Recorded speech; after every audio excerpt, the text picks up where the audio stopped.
The following video is not intended to cause personal offense nor to be interpreted as a personal attack on the individuals included or mentioned in the video. Should the person or people included or mentioned in the video feel that I have not exercised enough discretion to meet with the above mentioned criteria, this video will be removed should they demand that it be done.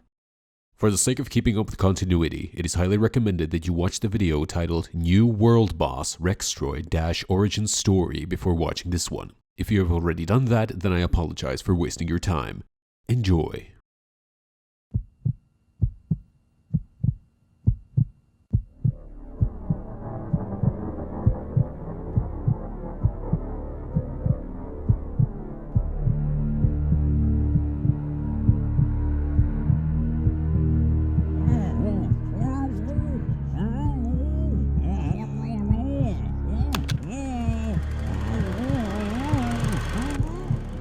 Hey guys, today we're gonna do something really scary. This one-shot combo is quite simple.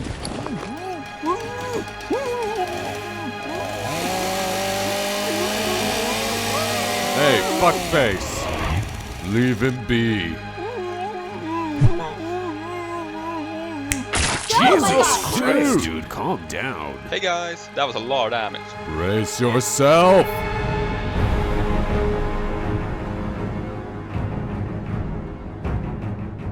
Rextroy is a highly dangerous outdoor NPC classified by most as a new generation world boss.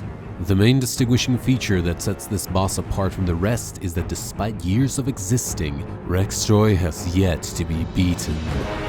Rextroy does not exist in the adventure guide, and not a shred of information has been traced through data mining either. The only knowledge there is at our disposal comes from reports of countless players who had made attempts at taking Rextroy down, all of which ended in utter defeat for all of them. From what we know so far, this is the summary.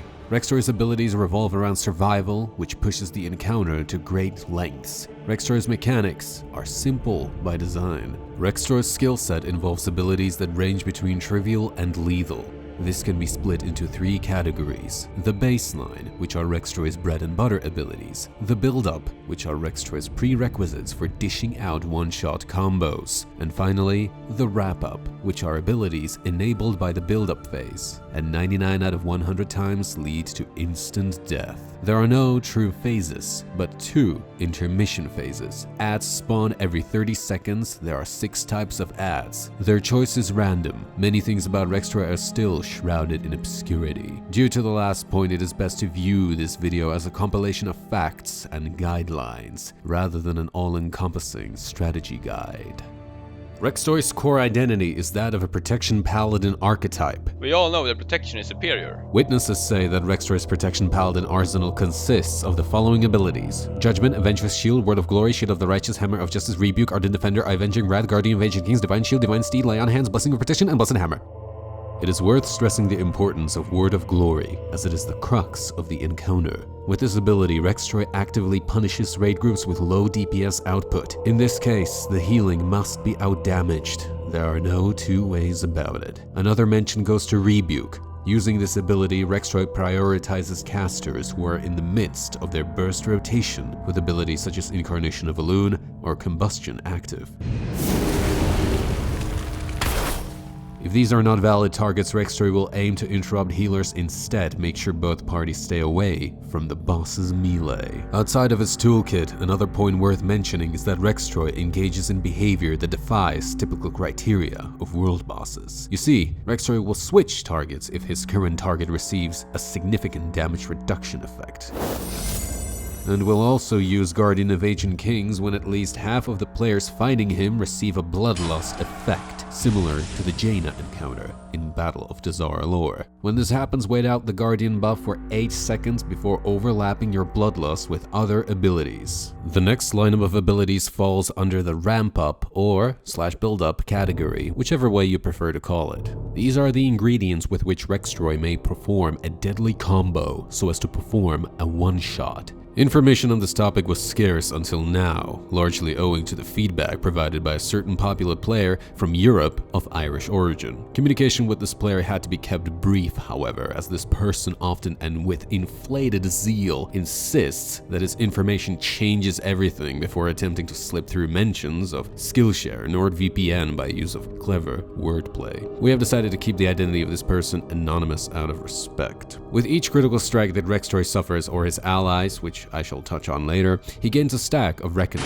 At 50 stacks, Rextroy's next auto attack is estimated to deal 250% increased damage, as well as become a guaranteed critical strike. In addition, this activates Avenging Wrath for 12 seconds. This is something your tanks should be aware of. Next up, Shield of Vengeance, followed by Wake of Ashes. These abilities have the same effect that you can find on any Retribution Paladin player, which is strange considering the core theme of his identity is that of protection, not retribution. However, being bothered by this will not solve anything. It is simply what it is. Then we have Blood of the Enemy and Reaping Flames. These are identical to the Azerite abilities that you may or may not be familiar with from the times of BFA. 91% of reports from witnesses indicate that Rextroy never uses these abilities in isolation, but in conjunction with other abilities, which ultimately leads to catastrophic results. Hence why we have listed them here as ramp-up abilities. And lastly, there are two ramp-up abilities which are often recurring throughout most of Rextroy's combos: Strength of the Warden and a passive ability, Warden's Undying Gift. The previous abilities I have described were merely the fulcrum of Rextroy's main arsenal. The abilities I'm about to touch on now are those that turn on it, the execution of one-shot combos. Credit goes to a certain Europe-based guild for providing the bulk of the information on this subject. Unfortunately, shortly before disbanding over disputes regarding one of their disciplined priests' preference for spending time with low-level players in a supposedly shady manner. The deadliest ability in Rextroy's arsenal is the Anima of Destruction. This ability is the runt of the litter as it is not a combo, and therefore does not require build-up. What this does is that Rextroy deals 10% of his maximum health in fire damage to all nearby players. This is extremely lethal, considering that Rextroy has the health pool typical of a world boss. Furthermore, for each enemy hit, he heals for 10% of his maximum health. The healing effect caps at 50% of his maximum health according to witness reports. Next up, Rextroy's Vengeance. With this ability, we may observe the use of a combination of abilities. It begins with Avenging Wrath, then Wake of Ashes, then Blood of the Enemy. Finally, Rextroy ends this sequence by charging towards a player. The moment Rextroy reaches the victim, the latter becomes stunned, and the whole process ends with the victim's death. We have evidence, however, that a possible counter to this ability may exist. Shortly before Rextroy reaches you, it is possible to move or jump away. Rextroy's charge is fixed to the position where the player last stood, which means that it is possible to create a distance. Allegedly, this helps prevent the kill mechanism from happening. The solution to dealing with this ability is simple. As soon as it becomes obvious that Rextroy is preparing to unleash this ability, make sure that every player is on the move. Movement speed buffs may greatly increase your odds of survival. Another of Rextroy's lethal moves is related to one of his baseline abilities, Shield of Vengeance. When the duration of the remaining absorbed amount is close to expiring, Rextroy uses Divine Steed and starts pursuing a random player until the shield finally explodes. Wait a second. Weren't I supposed to be naked when I do this? Oh, right. For reasons unknown, Rextroy goes nude when performing this move. I frankly have no idea why. Our friend called PvP scaling is going to boost his shield even more. Wrong. PvP scaling doesn't exist anymore, so don't let Rextroy fool you when he spouts that BS. Anyway, back to the subject matter. The third one-shot mechanic is tied to Warden's Undying Gift. When this activates, Rextroy follows up with Strength of the Warden. What comes after is a full-out 1 million shadow damage dealt to all enemies within 20 yards of range. However, players were able to find out that just like with Rextroy's Vengeance Shield, the damage spreads evenly. It is unknown if this occurrence is specifically tied to the Undying Gift, but upon turning the dialogue volume slider up to the maximum, some players with a higher sensitivity to audio frequencies were able to intercept this piece of audio coming out of Rextroy. School was. The language is unknown. However, it is certainly not English. Voice analysis conducted by experts in relevant fields decided that the word phonetically resembled School Bus. Let's agree on this name in honor of our cherished investigators. And lastly, Rextroy throws grenades, which the game recognizes as warden grenades. These grenades are not thrown if strength of the warden is not in effect, that much we know. For reasons yet unknown, Rextroy again undresses himself completely prior to throwing the grenade. We don't know why. The grenade flies to the location of a random enemy player that is nearby, and strongly it is believed that Rextroy prioritizes enemies stunned by his Hammer of Justice. If by any chance you manage to survive the grenade, you receive a debuff for 10 seconds that increases your damage taken by 100%. Be warned, however, the damage on the grenade does not split. Now you might be thinking, wait a minute, that's it? Well, it would be understandable if that was your line of thought. After all of these one-shot abilities are predictable on paper and thus easily telegraphed. The truth is, I am not finished yet, and it's about to get much worse.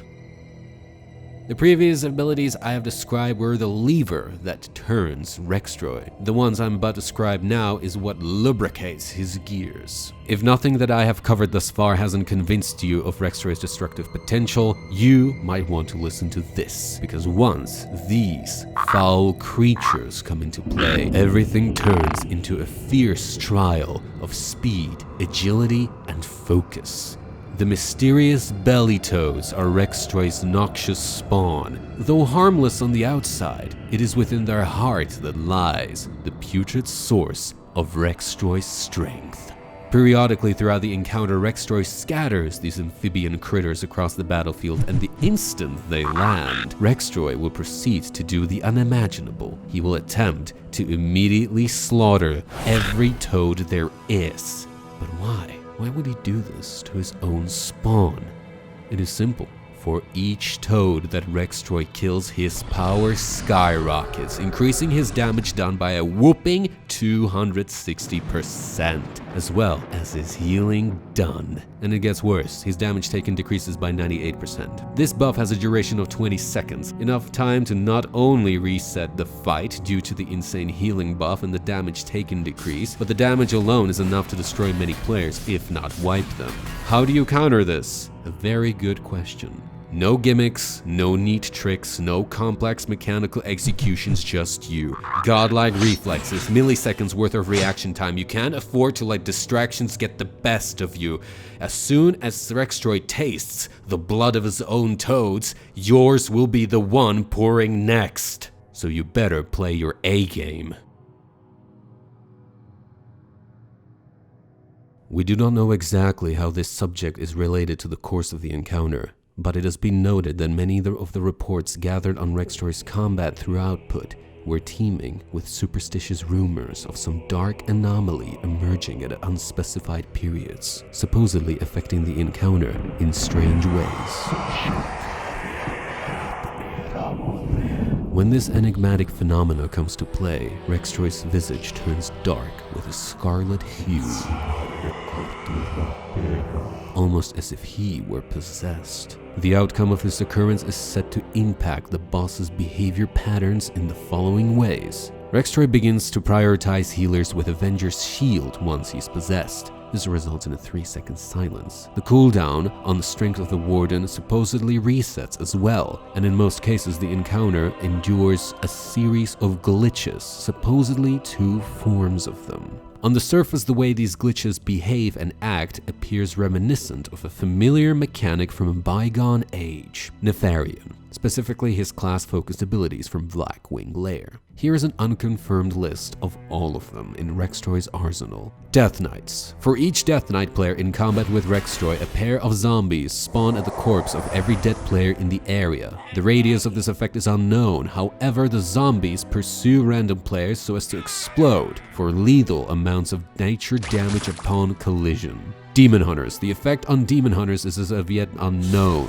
though it is rumored that the effect is an increase in the likelihood that their Fell Rush ability will trigger an instant disconnect. Druids. Druid players, when glitched, seemingly found themselves forbidden from using any ability whatsoever, with the exception of one, Starfall. Mages. When the victims are mages, the result is a full shutdown as their level drops all the way down to level 20. Monks. Monk players report that throughout the encounter, moments after Rextroy's eyes flare red, they end up becoming trapped in a permanent full drunk effect. When this effect expires, as is the case with the rest of the glitches, is unknown. Paladins. Paladins become subject to a movement speed reduction, a total of 90% slow. Blessing of Freedom is set to counter this. However, the effect is not removed by Freedom. Priests. Priests have their specializations reversed to that of their polar opposite. Discipline and Holy Priests become Shadow, and Shadow switches to either one of the two. Rogues. Rogues completely disappear from sight, rendering them visible to only themselves, Rextroy, and his cronies, which I'm gonna touch on later. Shaman. Shaman players become compelled to spawn a totem at their feet, supposedly called the Belly Toad Totem. Apparently these totems are meant to periodically hex nearby players, turning them into belly toads, and function just like them, causing Rextroy to treat hexed players in the same manner he treats the original toads. Yep, you've heard me right. If a hexed player dies, Rextroy becomes empowered, and I have already described how. Warlocks. When glitched warlocks cast Chaos Bolt, a Bane of Havoc is activated at their target's feet. This circle causes all of the warlock's single target spells to also strike targets standing within the Bane. However, it also treats allies as enemies. Warriors. Warriors, well, we ran out of credible information on this one, but rumor has it that there is no glitch effect for warriors. Some players, however, disagree, saying that the warrior glitch deals immediate hair loss to their character model. This is as of yet unconfirmed. As a reminder, every 30 seconds Rextroy calls for help from ads. There are 6 types of ads, but only one of them may appear. The type is chosen randomly, every 30 seconds of course. Of these, you may expect the arrival of a lone dwarf gunner. This little fella spawns in stealth and waits there for 12 seconds. This is due to the unerring vision buff, which increases the dwarf's damage by 5% for every second passed. Afterwards, the gunner emerges out of stealth and charges at a random target with 300 increased movement speed, Locked and loaded! unleashing a stream of 7 shots over the span of 2 seconds. On their own, one shot deals survivable damage, but the dwarf's movement speed makes it so that all shots land at the same time, and this guarantees a one-shot. Guns don't kill people. I do! Here's an easy one, but you better not ignore him. Another dwarf, this time a warlock, may be found in Rextroy's ad rotation. Here there. Players have observed that the chaotic havoc behaves this way. First, it will attempt to kill a belly toad, then wait for 14 to 16 seconds, for reasons unknown, while trying to keep a safe distance away from players. Afterwards, the havoc casts the Bane of Havoc, appropriate naming conventions there, on the nearest cluster of players. This is followed by a Chaos Bolt on anyone standing in the circle, which hits everyone in the circle. The Chaos Bolts are not survivable. This is probably one of the easiest ads to deal with, simply due to the 16-second delay. And the best thing about it, it's not going to try to fight you during the downtime.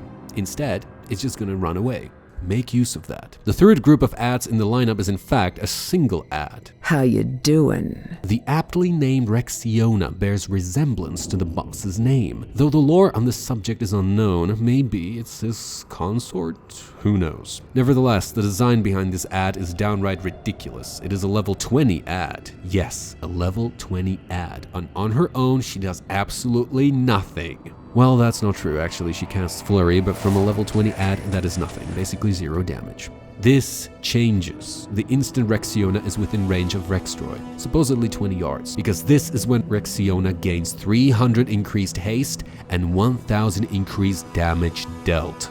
Yeah, that's when she becomes deadly. Get a load of these.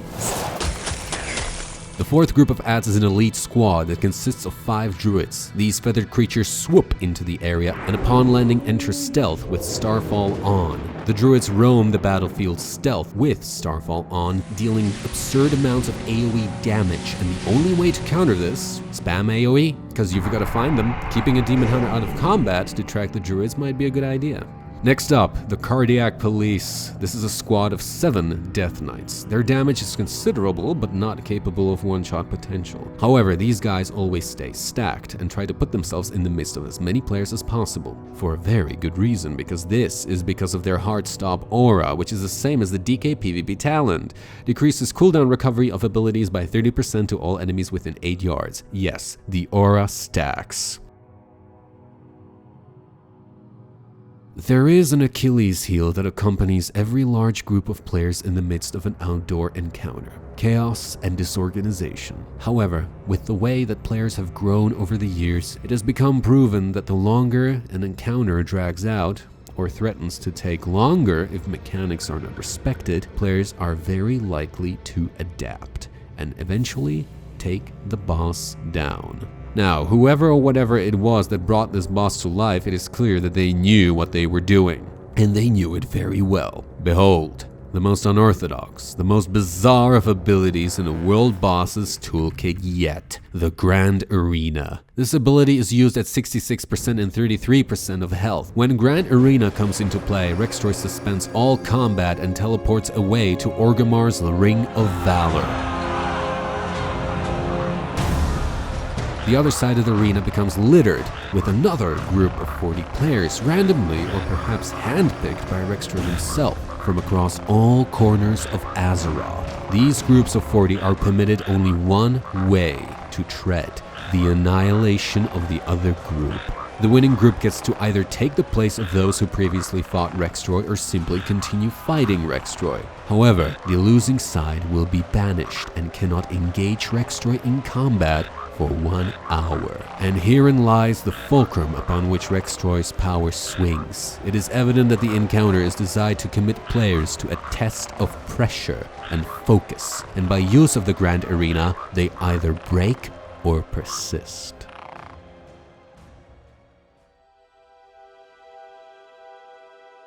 From here onwards, the rest is shrouded in secrecy, for none held within them the strength and the will to overcome Rextroy. However, we do have intel that unverified sources have attempted to slip through their own information regarding the outcome of Rextroy's defeat. Possible defeat, at the very least. This information, however, due to lack of legitimate evidence, is unsubstantiated, and with not a shred of hope on the horizon, rumors perhaps are the best thing we have got going. They say that Rextroy cannot die, that Rextroy does not perish, that within the horizon of 5 to 7% of his health, the boss flees through a portal that consumes all who took part in attacking him. No one, not even a shred of rumor, a theory or narrative of falsehood, came close to revealing what lay behind the curtains of this portal. All they spoke of was the peaceful quiet of the eerie portal. Some insist that they have heard screams. Some say that peering inside caused them to disconnect from the game. Some say that after a time, the portal closes, and those who crossed its boundaries never returned. A long time ago, World of Warcraft entered a new era, and that era marked the beginning of the downfall of that which was traditional. Rextroy is an NPC that defies the typical criteria of a world boss. Yet despite many months of torment and bashing heads against the wall, faced with unsuccessful, desperate attempts at solving the riddle behind this NPC's origin, were nothing but futile. I am sorry. I know this was meant to be a strategy guide, but the truth is we don't know how to bring it down. And this is all we know.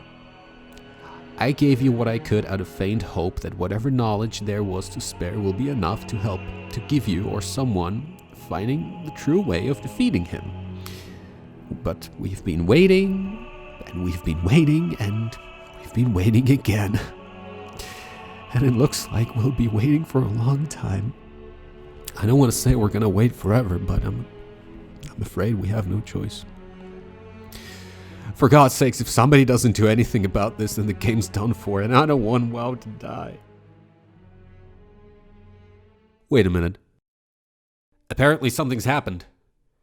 It's being streamed live.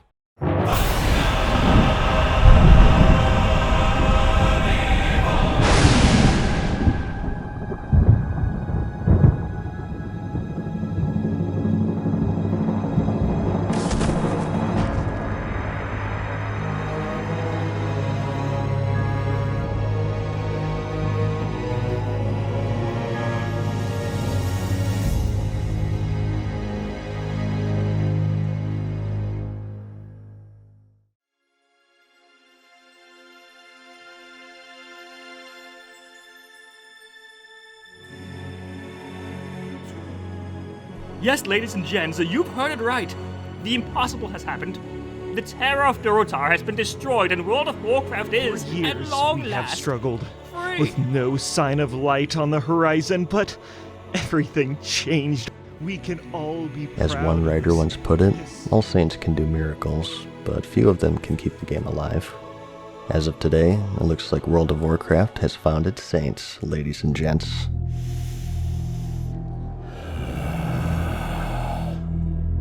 The raid is assembled and all the pieces are in place. My lord? Give the word, helmsman. We're moving out today. Yes, my lord.